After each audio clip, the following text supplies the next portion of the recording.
சகோதர சகோதரிகளே, உங்கள் யாவருக்கும் கர்த்தராகிய இயேசு கிறிஸ்துவின் நாமத்தினாலே சோஸ்திரங்களையும் நல்வாழ்த்துக்களையும் சொல்லிக் கொள்கிறேன்.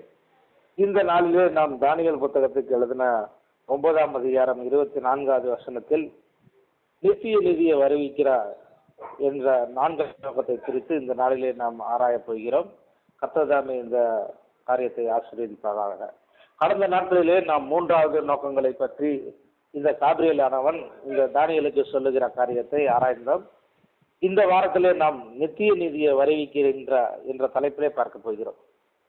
இப்பொழுது இந்த நித்திய நீதியை வருவிப்பது என்பது இந்த யூதர்களுக்காக ஆண்டவர் செய்கிற காரியம். அதற்காக அவர் அங்கே வந்தார். அவர் எதற்காக வருகிறார்? இந்த நித்திய நீதியை வருவிக்கிறதற்காக, பாவத்தை தொலைப்பதற்காக, நிவிர்த்தி செய்வதற்காக, அந்த நித்திய நீதியை வருவிப்பதற்காக, இந்த இஸ்ரவேலின் மீறுதலானது ஒரு முடிவுக்கு வரும்போது இந்த காரியங்களை தேவன் அங்கே செய்ய போகிறார் என்பதை இந்த முதன்மையான தூதனாகிய காபிரியல் தூதன் மூலமாக இந்த தானியேலுக்கு அங்கே அறிவுறுத்தப்படுகிறது என்று நாம் பார்க்கிறோம். இது முதலாவதாக நம்ம அறிந்து கொள்ளக்கூடிய காரியம் என்னவென்றால், அந்த ஒரு ஸ்திரியானவள் கீழே தள்ளப்பட்ட அந்த வலு சர்ப்பத்தை குறித்து அங்கு பார்க்கும்போது அந்த வேத வாக்கியம் இந்த காரியத்தை அங்கே தெளிவாக சொல்லுகிறது. அங்கே ஒரு இஸ்ரவேலருடைய மீறுதலானது ஒரு முடிவுக்கு அங்கே வருகிறது என்று வேதம் நமக்கு இங்கே சொல்லுகிறது. நம் மேலும் நம்முடைய மக்கள் மேலும் இங்கே குற்றம் சாட்டுகிறவனாக இந்த தானியேலானவன் அங்கே அந்த சாத்தானானவனை அங்கே பார்க்கிறான். இந்த சாத்தானானவன் பாதாளத்திலே தள்ளி அடைக்கப்பட்டு அதன் மேல் அங்கே முத்திரை போடப்படுகிறது என்று நாம் வெளிப்படுத்துதல் 20ஆம் அதிகாரம் 2வது வசனத்தை படித்து பார்க்கும்போது அங்கே நாம் பார்க்கிறோம். அப்பொழுது இந்த நித்திய நீதியை இங்கே வருவிக்கிறதுக்குரிய காரியமானது அங்கே ஆரம்பிக்கப்படுகிறது என்று நாம் பார்க்கிறோம். ஏனென்றால் அந்த நித்திய நீதியை வருவிப்பதற்கு முன்பாக சாத்தானானவன் பாதாளத்திலே தள்ளி அடைக்கப்பட்டு அவன் முத்திரை போட வேண்டும் என்று இங்கு வேதம் நமக்கு இங்கு சொல்லுகிறது. இந்த வெளிப்படுத்தின விசேஷம் 20ஆம் அதிகாரம் 1வது வசனத்திலிருந்து 3வது வசனம் வரை நாம் அங்கே பார்க்கும்போது ஒரு தூதன் பாதாளத்தின் திறவுகோலையும் பெரிய சங்கிலியையும் தன் கையிலே பிடித்து கொண்டு வானத்திலிருந்து இறங்கி வர கண்டேன். பிசாசு என்னும் சாத்தான் என்னும் சொல்லப்பட்ட பழைய பாம்பாகிய வலு சர்ப்பத்தை அவன் பிடித்து அதை 1000 வருஷம் அளவும் கட்டி வைத்து அந்த 1000 வருஷம் நிறைவேறும் வரைக்கும் அது ஜனங்களை மோசம் போக்காதபடிக்கு அதை பாதாளத்திலே தள்ளி அடைத்து அதன் மேலே முத்திரை போட்டான் என்று நாம் பார்க்கிறோம். அதற்கு பின்பு அதுக்கு கொஞ்சம் காலம் விடுதலையாக வேண்டும் என்று இங்கு சொல்லுகிறது.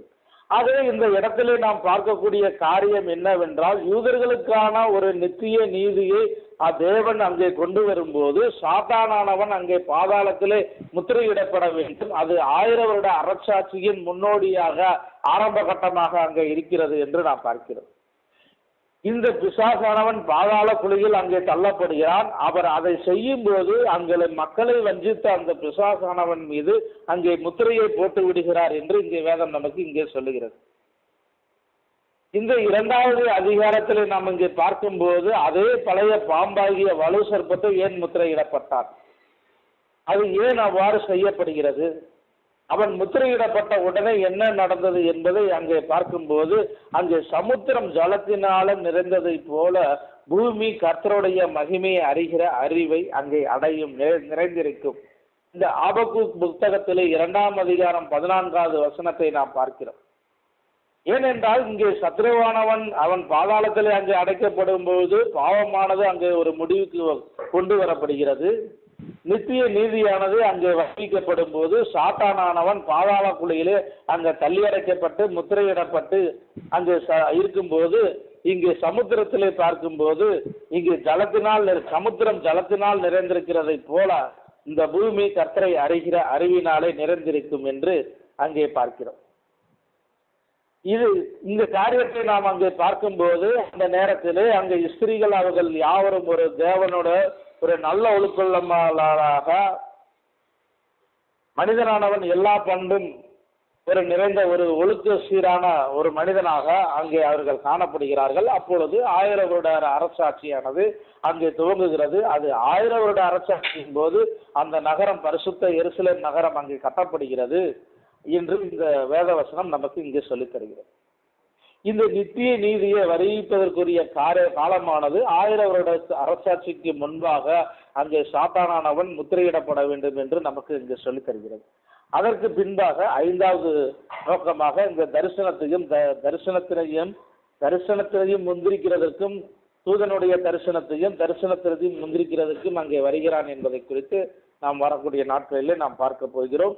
இந்த நாட்களிலே நாம் நித்திய நீதியை வருவிக்கிறதற்கு என்ற 4வது நோக்கத்தை குறித்து இந்த தானியேலுக்கு காபிரியல் சொல்லிய அறிவுறுத்திய காரியத்தை நாம் பார்த்திருக்கிறோம். அப்பொழுது இந்த சமுத்திரத்திலே ஜலத்திலே நிறைந்திருக்கிறதை போல பூமி கர்த்தருடைய மகிமையை அறிகிற அறிவினால் நிறைந்திருக்கும். ஆபக்கூக்கு 2ஆம் அதிகாரம் 14வது வசனத்தில் சொல்லப்பட்டதை போல இப்பொழுது அது நிறைவேறி கொண்டு வரும்.